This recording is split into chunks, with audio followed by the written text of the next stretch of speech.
Hello, hello mga kabeshi, mga lodi and idol. So, nakauwi na po tayo ng bahay. Galing sa school. So, eto na po. Nagluluto na po ako ng ulam for today's dinner. So, gulay-gulay po tayo for today's video. So, meron tayong dyang sayote, giniling, at saka repolyo. So, ayan po.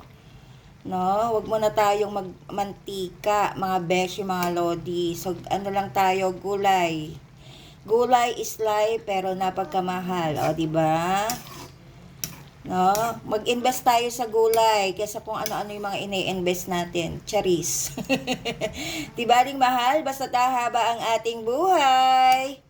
Kaysa mag-i-invest ka, kung ano-ano lang mga pinagbibili mo, di wala rin. Charing. Ayan. So, paluto na po ito. Nilagyan ko po ng siling green. Ayan po, yung siling green. Para meron namang anghang, no?